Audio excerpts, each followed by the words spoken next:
Welcome to the Supercharge Marketing Podcast. I'm Pius, the head of growth at Lumen 5, an AI video creator made by marketers for marketers. This podcast is a rally call for those who believe in purposeful content, brand storytelling, and thought leadership. We feature insights and best practices from forward-thinking marketers and B2B leaders, daring you to stand out in the rapidly evolving world around us. Are you ready to supercharge your marketing? Hello, everybody, and welcome to another episode of Supercharge Marketing. I'm your host, Pius Chan, and with me today is Cheryl Martel from Egon Zehnder, a global leadership advisory and management consulting firm. Now, Egon Zehnder is one of the world's largest privately held executive talent organizations with over 2,300 employees and 600 consultants. And they've been very selective in their content strategy, led by Cheryl, and intentional in what content they put out, what they repurpose, and what channels they work in, leading to massive and successful engagement rates. Cheryl is the global head of content there with experiences across strategy and all things content marketing, driving editorial and educational leadership content for an executive audience. Cheryl, thank you so much for joining me today. And I'm super excited to dive into your experiences in all things content and going into new global markets. Maybe we can kick off with a little bit about yourself and how you got into your role today. Sure. Well, thank you so much for having me. I've always been a bit of a storyteller. I started my career as a journalist way back when, and then pivoted to a little bit more of PR and more generalized communications, and then had a little bit of a strange, sharp right into content for events, specifically for corporate directors, which I never thought I'd be saying or have done. But it was one of the most rewarding experiences to really think about what's the most relevant for some of the biggest decision makers out there in business. So it's a sharp right that I'm glad I took.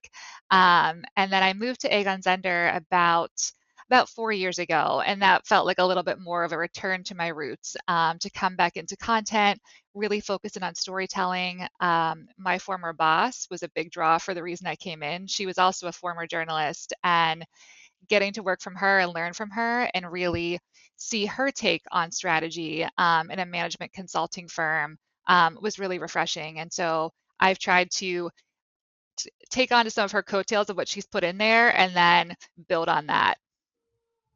Oh, that's awesome. Yeah, I love these stories where you do start off as a storyteller, kind of pivot around and you come back to your roots. That's amazing to hear.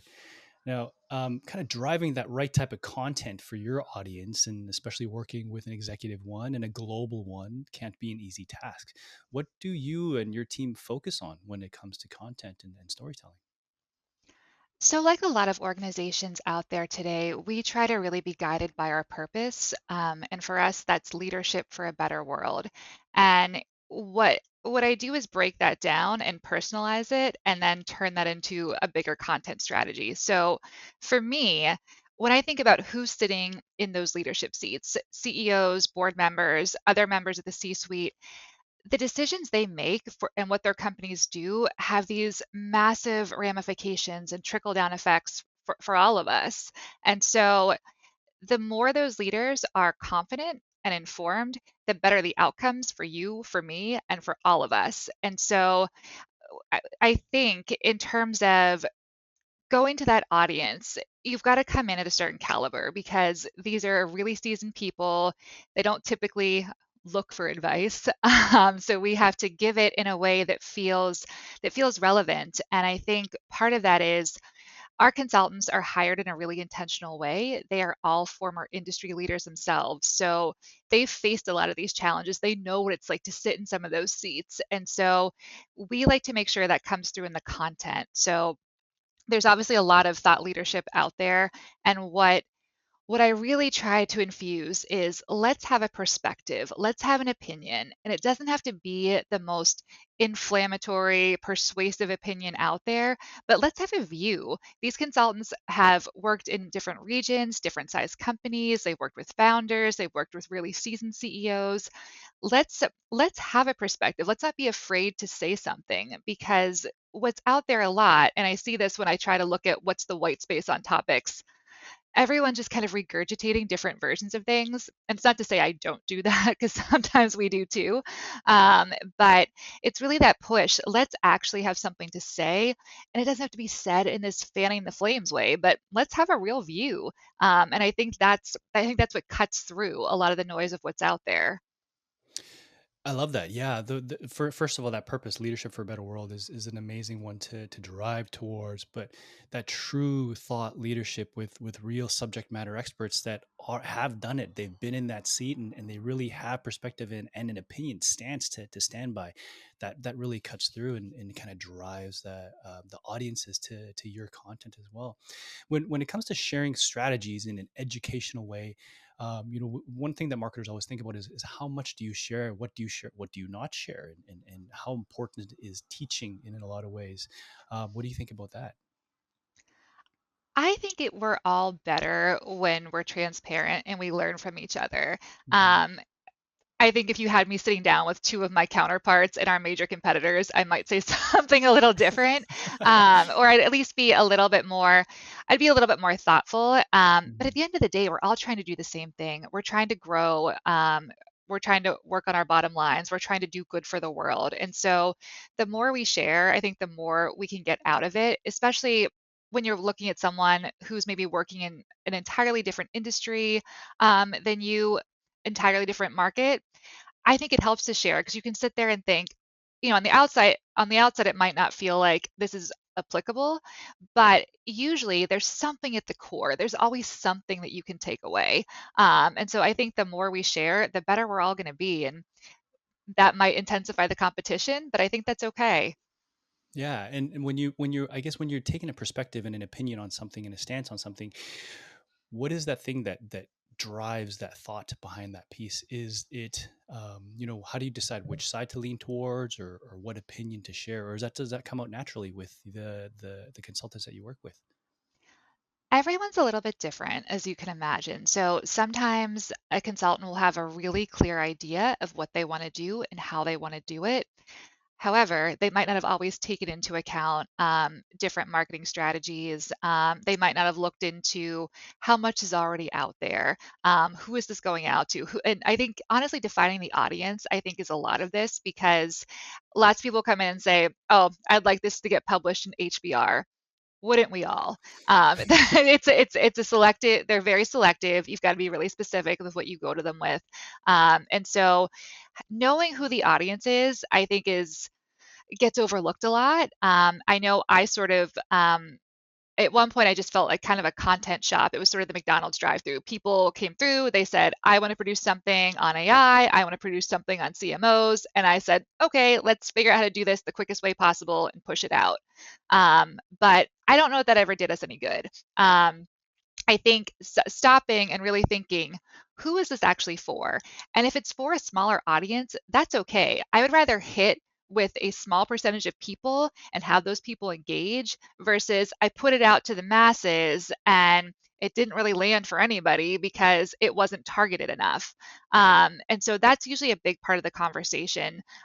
Let's figure out the audience, and then also let's figure out the channels, because one of the things that I really wanted to add over the last 2 years at our firm was we we were still using the term white paper a lot, which doesn't make anybody want to read anything, even me.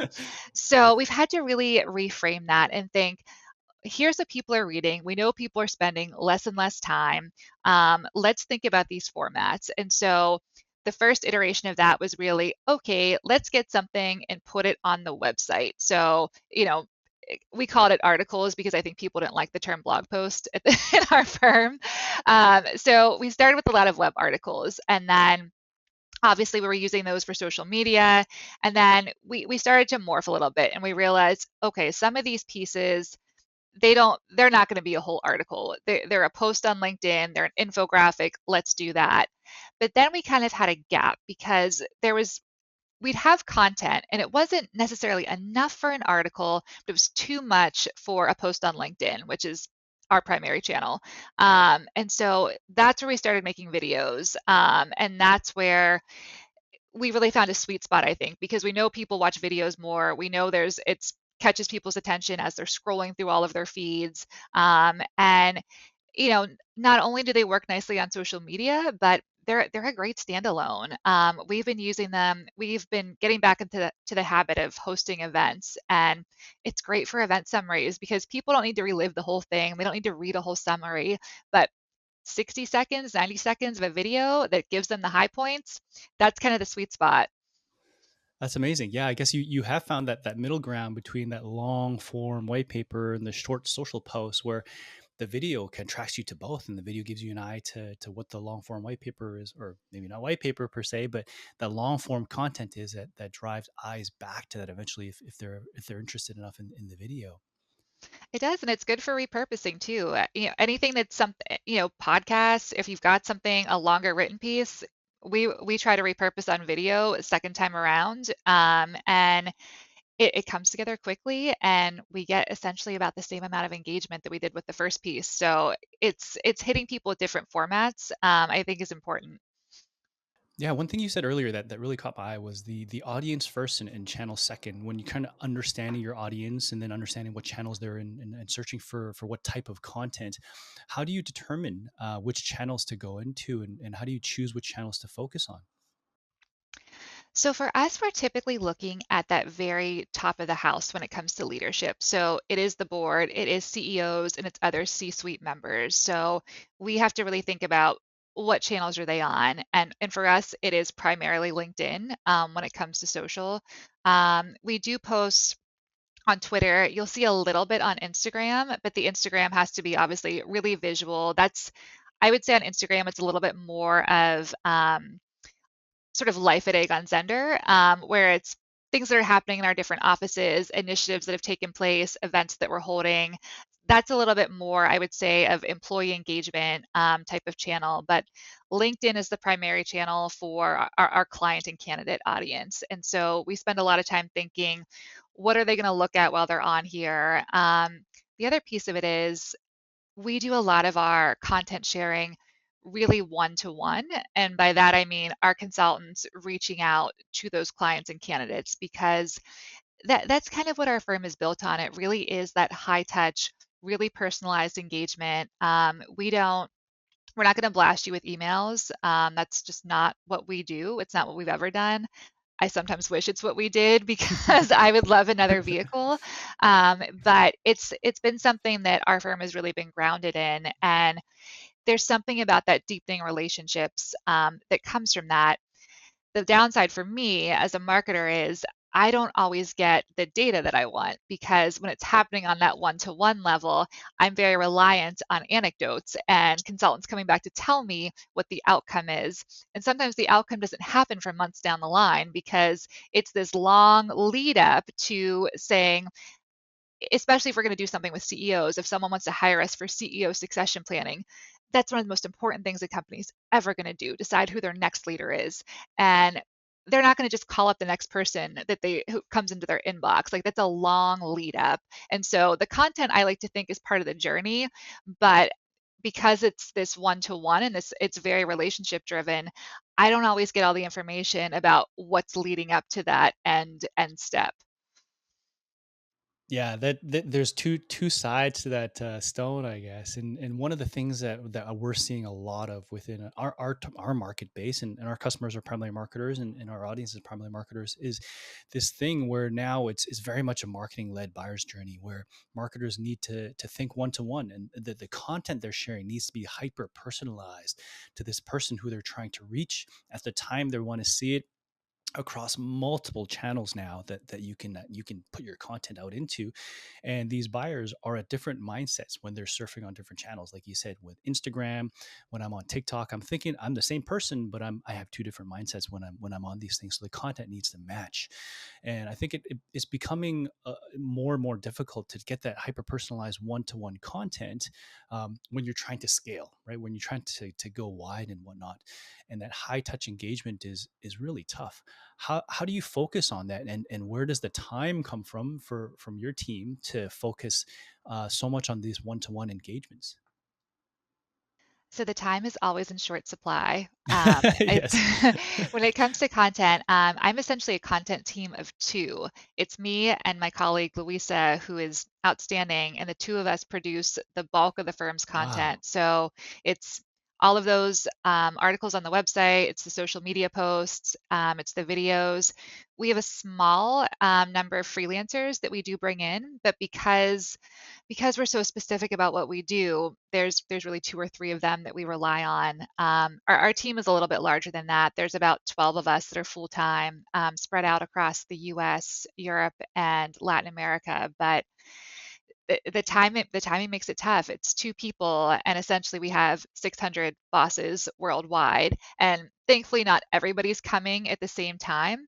I think one thing that's been to our benefit is different regions, I think, are in different stages of their maturity in terms of how much content they want to produce. We're starting to see more of a ramp up. I would say in Asia, I would say more of a ramp up in Latin America than we'd had before, which is great. But luckily, not everybody is banging down our door at once. And so when it comes to that segmentation, we've just had to really be focused and be transparent and say, this is the bandwidth we've got. How does this map back to growing? One thing I should probably mention at the outset is the US is one of our growth markets. And so we have to really come and think about everything that we're doing, even if we're producing something for a consultant that's happening in Sweden. We have to sit there and think, how does this apply globally? Can we replicate whatever this is in another region? What would need to change? And so part of it, I think, is just being thoughtful about, here's what we've got. Do we always have to create something from scratch? People would say yes, that's what they would like my answer to be. But because there's two of us, we have to think broadly. We're also probably the only two people in our firm who have that view of everything that's being published, everything that's in the pipeline, everything that has been published in the last 5 years. We're going to know that. And so we're able to kind of build, repurpose, and try to repackage things. I think if we were trying to create something bespoke constantly, I would have to really try to clone both of us multiple times over. Yeah, so that's a great kind of move into onto the next topic that we can dive into. And one thing that marketers are always trying to do is expand our market reach and audiences. And with you leading a global strategy, maybe you could kind of share with us some ways that you're doing that and growing into new markets, new regions like the US, and how you're repurposing it and finding that right content to reuse and repurpose. Yeah, so it's definitely a change of voice, I think, when it comes to different regions. With the US being our growth market, one of our consultants has said, everybody who knows us loves us. So now everybody needs to know us. And so that's been that's been a bit of our marketing remit. Okay, everyone, this is kind of thinking still that very top of the marketing funnel in that traditional sense. How are we going to make sure people know us? Which quite frankly, in the US, I think our biggest impediment was that we didn't have first mover advantage. We're a private Swiss company, and our major competitors are US headquartered companies. And so we've had a presence here for quite some time, but it's now become it's time for us to really focus it on the US as a big driver. To that end, we have a head of US marketing who is really charged with pulling a lot of that together. And so she's it's been quite a godsend for us. But in terms of the content, it's really been thinking about what plays where and how it plays. And it's sometimes as granular as word choices. We had this sort of aha moment several years ago. We have this initiative called Leaders and Daughters, and it's a global initiative, and it's essentially leaders bringing young women in their lives to these events. And it was wonderful. Like clients really had a great time there. They felt like it felt so personal because you're bringing your children into your professional life, which is something I think a lot of kids hadn't experienced their parents in that way before. And so I think it was very eye-opening for them. But one of the pieces that got raised, Germany was never really keen to be part of this initiative. And as it turned out, leader in German doesn't translate to a great word. And so that initiative was never going to play there. And other people on the team just had never picked up on that nuance. So it's sometimes as simple as being really mindful about the language you're using. But then there's obviously the bigger strategies that come into this, where it's how are we gathering people? How are we making it? How are they experiencing us? And what do they walk away thinking about Egon Zehnder at our events? And then as we're reaching out to them with these different pieces of IP, making sure that even that outreach feels really personalized and feels really adapted.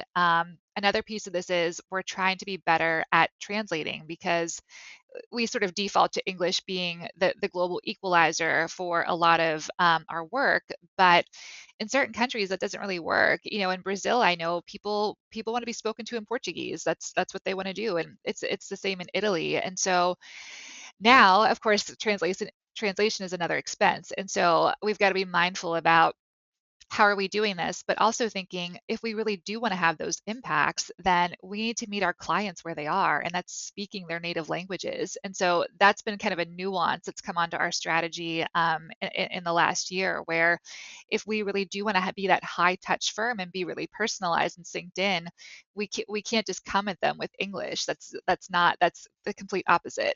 Hmm. Yeah, it's all these little things that you might overlook, and when you're trying to market to one market, but now when you expand to global, it's all the little things that we do need to think about as marketers. How has growing into a new market like the US been? I mean, I know you mentioned earlier the US is a growth market. How has that been going for you, and what have you been doing there that's different from maybe what you've been doing in other markets? So I hope I'm going to do this justice because I feel like our head of US is really a little more honed into this. But when it comes to the content side of things, I think it's just being really getting our consultants to slow down and think about what we could be creating. We're really back to flexing our event muscles again in the US, which I think is a good thing. But we're trying to get people to not just think about them as, okay, we gathered a group together, because I think events are such a huge lift that once people are done, they really want to just close the door and be done with it. But there's more to it. There's the follow-up email. There's a summary email. There's if we can, which also has to happen at the outset, is let's create content. Which of course we need to let people know we'd like them to either be on the record or have modified Chatham House rules. But what we find as far as content goes, people want to hear from their peers. They'll take advice from consultants, but if you're a CEO, there's nothing better than hearing from other CEOs. That's who you want to talk to. And so when we're gathering those leaders together, those insights are pure gold. And if we miss the opportunity to be able to create something from it, I just think it's such a misstep, because that's what drives people back to us. We are those conveners. We can bring those relationships together, and I think letting them learn peer to peer is always preferable. And so we try to be really intentional up front, saying, okay, host this event, but don't forget about the back end, because you can create this content. It also helps you, if you want to, stay in touch. Sometimes they turn into little cohort communities afterward, because they don't always get a chance to talk to each other. And so when we create that experience, it's that, again, it's that deepening of that relationship. And it's kind of the long lead, but we found it pays off. So it's a lot of intentional step building. Yeah, I love that. And what you say is so right. I mean, when you look at events is a lot of work to put together, and it feels like the end state, but it's really just halfway done when you look Hmm. at it. And the event is a great place to pull people together, to have people meet each other, build relationships, and then follow up with that with everything else that comes after. So it's a really good mindset to get into when you're building events as well. What we're also been hearing is yeah, people love to hear advice from their peers, and we're seeing technology enable that a lot. Where I think in the past it was harder to get these subject matter experts or CEOs or different types of folks together, but now technology is enabling them to meet in different communities or in different chat groups or whatnot.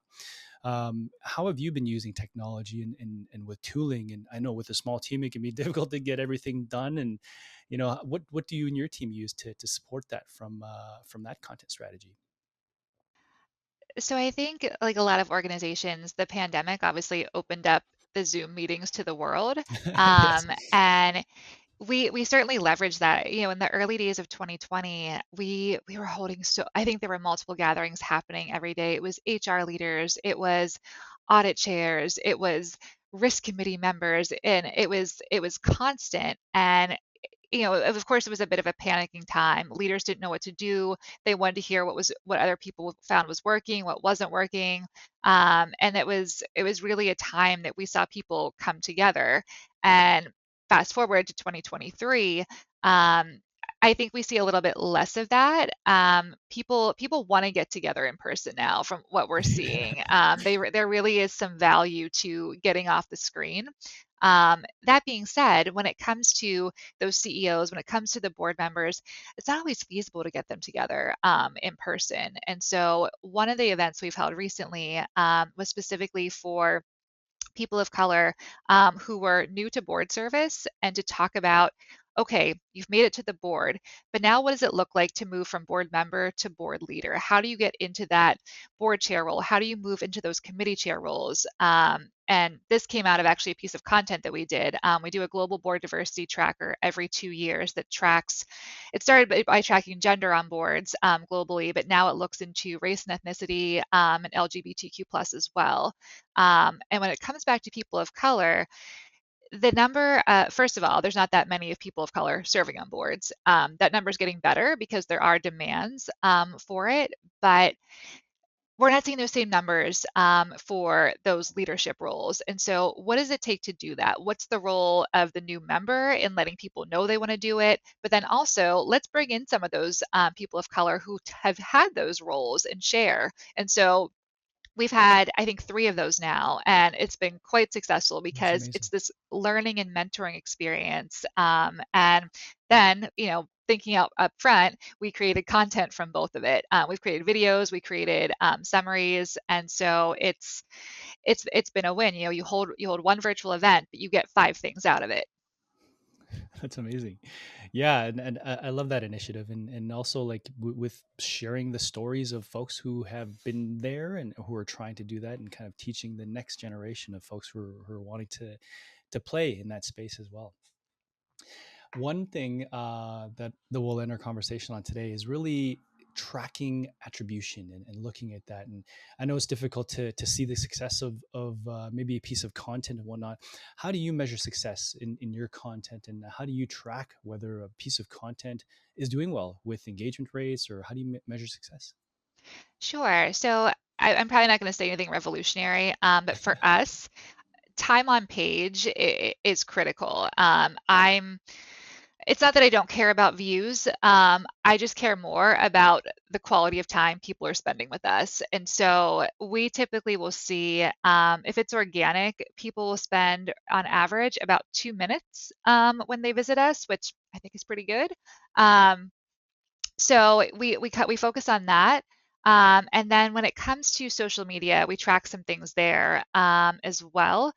And I think with social, we are careful about how often we post. I know for a lot of people, it's really a volume operation. It's how many posts can I get up in a day? How many likes do I get? How many shares do I get? We actually post less. And I wrote this down because I didn't want to forget. So last month, we posted on LinkedIn 56 times, 56 posts, and we got just under 4,000 engagements on those posts. So Wow.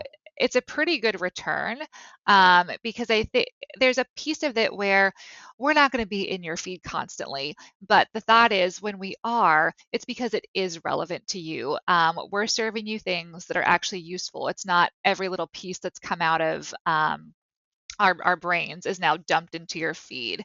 And what's cool about that is when we stack up against our major competitors, our engagement is higher than all except one, and that firm happens to be extremely large. And so it's not it's not quite an apples to apples comparison. And so I think you can do a lot with only two people when you need to. But part of it is is really being thoughtful about that strategy. It's not really a volume operation. I think the more centralized content you have and the more relevant it is, people want that. People want to feel like they can trust you. They don't want to feel like you're just spamming them with content constantly. But if it's a little bit more thoughtful, then I think when it does come through, you're that much likely to get people to more likely to get people to engage. Yeah, that's amazing. That's a huge engagement rate for such a small number of posts, and really that purpose built, that thoughtful strategy is a huge play to that. Do you engage with the I mean the people who comment and continue the conversations on those posts to drive additional engagement? We do, but in not that often. I think it depends what the content is. Specifically, if it what we try to do is when it's something that's authored by a particular consultant, we try to engage. We try to ask them to do it because they're the author, they're tagged in the post, and so it's a nice way for them to kind of start to drive some of those relationships. And I think we had a post, I think, last month, and we were announcing new partners to the firm, and I think there was I should know the number, but I want to say it was around 20. And so it's all those people who are tagged, and it's just wonderful to see different people who've worked with them responding in the comments. Our consultants are responding back. So it is a nice way to foster some organic back and forth. But we try to refrain from commenting as the firm and try to have those individuals, because again, that comes back to that relationship building. The individuals make up the firm, but I think you want a relationship with a person, not with a firm. And so having them respond, I think, gets that across. I love that. Yeah, and it makes it so much more of an engaging conversation as opposed to feeling like you're just shouting from a soapbox and Mhm. yelling and no one's responding on everything. So that's amazing. Oh, this has been great. Thank you so much, Cheryl. This has been wildly educational and interesting as well. Where can our audience find you? So much like our firm, LinkedIn is probably the best option. So you'll find me under Cheryl Soltis on there. Great. Perfect. Thank you, Cheryl. Hey, listeners, we always want to keep our episodes short and impactful, and we hope you found value in what you heard today. That's our goal, really, is to connect you with industry leaders with expertise to share so we can all grow together. As always, keep making purposeful content in this B2B world, and we'll catch you next time. Thanks for listening. Bye, everybody. Thanks for tuning in. If you like this episode, hit subscribe and rate us wherever you listen to your podcast, or leave a comment if you're watching on YouTube. If video is not already part of your marketing content strategy, it's not too late to start. Create amazing videos with Lumen 5's AI-powered video creator without the need for any design or video editing experience. Check us out at lumen5.com to supercharge your marketing, or follow us on LinkedIn for updates and resources. As always, keep making purposeful content in this B2B world. Thanks for listening, and we'll see you next time.